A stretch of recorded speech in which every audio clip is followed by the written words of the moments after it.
Trudie Mason sitting in for Aaron, and you have probably heard that this was in the works, and indeed, with the start of 2025, we have a new recycling system and philosophy in place here in Quebec. It really is a wholesale change. Recycling is under new management, if I can put it that way, and that means there are changes to what you can put into your recycling bin, the one that goes down at the curb, where it will be expected that you're throwing just about all packaging in there.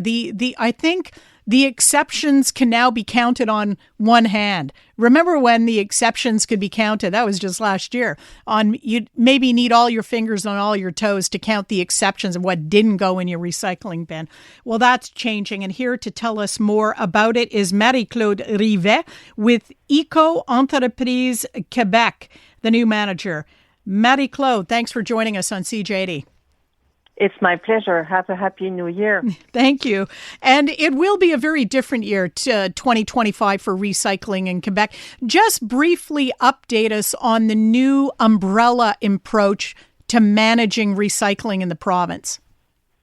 In fact, yes. Entreprises Québec is the non-profit organization that has been mandated by the government as a representation of all the producers who put on the market either containers, packaging, and printed paper regarding their financial responsibilities for curbside recycling. So now it's the people who are actually producing this stuff who are calling the shots in terms of how to bring it back in and what to do with it. Yes, because we are responsible for their existence on the market. And what will what will the change be at the curb as people are throwing things into their recycling bins each day?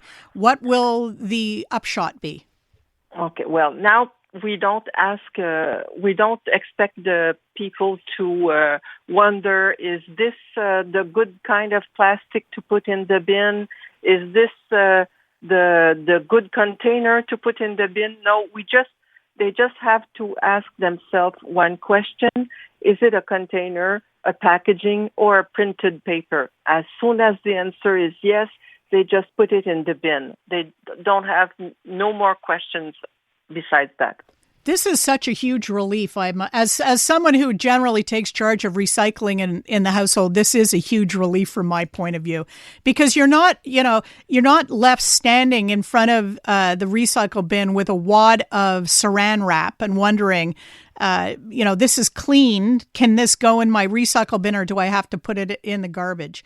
So what you're telling us, if it is a container, no matter what it's made of, it goes in. If it's printed paper, it goes in. And if it's packaging around items we've purchased, it goes in. Exactly. What are the exceptions? The exceptions are the spray bottles. So that would be like an aerosol can? Yes.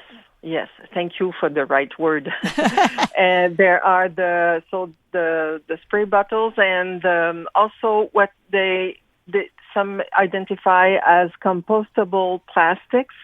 These just contaminate the other plastics, so you don't put them in the bin. And finally, it's the polystyrene material that comes with, by example, with your new big TV screen. It's white and it's molded around your TV screen. This disintegrates in little pieces, and it contaminates the other materials. So it's better to bring it to the eco center of your locality. And what about aerosol cans? Do they go into the garbage, or do they go to an eco center? You can bring them to the eco center. And when it comes to we're just coming out of Christmas, which is what this is top of mind for me. When you're talking printed paper, does that include things like gift wrap? Yes, it does. That is very interesting, because that we always but not use the ribbons. Not the ribbon. It includes the paper, but not the ribbon. Yeah, because I guess paper it falls into the category of printed paper, but ribbon is not. Yes, but we understand it can be plastic also. Yeah. In fact, because of the extended responsibility for the producers, we take charge of every container or packaging or printed paper that is put on the market. The citizens don't have to decide in their home which is recyclable or not.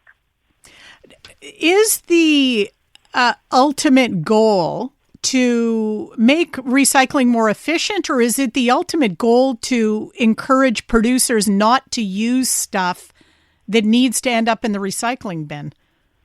And in fact, it's both, because it's in our mission also to encourage and make the producer develop. How can I say that? We develop and we manage and provide circular economy solutions to our members so they can reduce their environmental footprint. And we place eco, design, and recyclability and traceability at the core of all actions with our partners.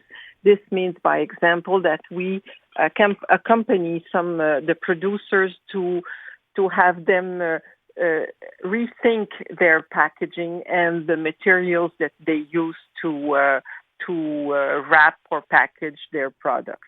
Marie-Claude, this is an example of how we're struggling to get our heads around this new approach. One of our texters texted, "The biggest mystery for me is the plastic wrapper on the 400-gram blocks of cheese. Like Le Petit Québec cheddar or mozzarella." Yeah. Mm-hmm. Stuff that wraps food, does that go into our recycling bin now? Yes, because it's packaging, it's wrapping.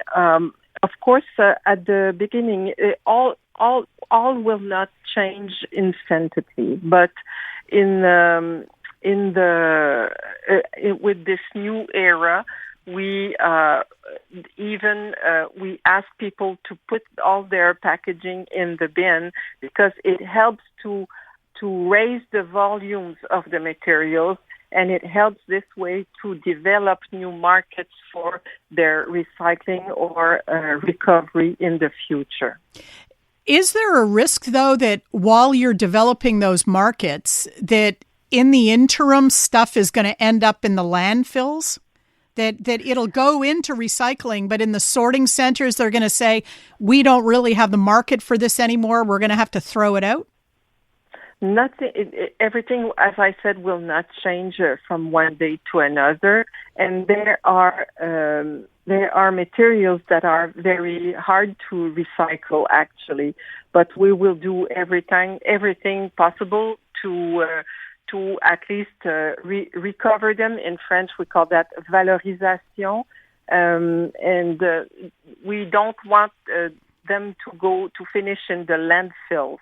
But there are materials that are not recyclable yet. On the other hand, we encourage our members to rethink their packaging. One good way for that is that the enterprise, they pay a fee to Entreprises Québec. It's not a choice; it's mandatory by law. And but for the enterprise who have packagings that are recyclable, they have a lower fee to pay. But for the enterprise who use non-recyclable packaging, they have to pay a higher price. So this is a way to influence them in making more eco-responsible packaging. Marie-Claude, there's a huge interest in this, just judging from the texts we're getting. And so I'm going to run some of these by you quickly, because these are the questions that people, want to know. What about chip bags, potato chip bags? It goes in the bin. Do you have to wash that stuff first, or are you supposed to rinse out your... Well, I would say the chips bag don't really need to be rinsed. But, if you have an old jar of mayonnaise, and there is still a few in the bottom, it's better to rinse it. It doesn't have to be spotless clean. Don't waste too much hot water on that, but yes, it's better to rinse it. It's either on one part. It's if you have your bin in your home, it can make odors that are not agreeable, and also for the working condition at the sorting centers for the employees. It's better if there are less contaminants. So I guess the rinsing applies to anything that's come into contact with, like the cheese packaging too. It needs to be rinsed. What about, here's another one, pizza boxes? The pizza boxes can go in the bin if there are some that sometimes it's almost like if nothing had been in the box, and sometimes it's full of grease. Well, if it's full of grease and tomato sauce, it has to go in the garbage. But if it's not really dirty, you can put it in the bin. All right. You know what? I've been putting the greasy pizza boxes in my compost bin. That's a way. Or sometimes the cover is spotless, and it's the bottom that is stained. It depends. Oh, good. All right. Well, thank you very much for your insights, Marie-Claude Rivet of Entreprises Québec. Thanks for your time. It's my pleasure.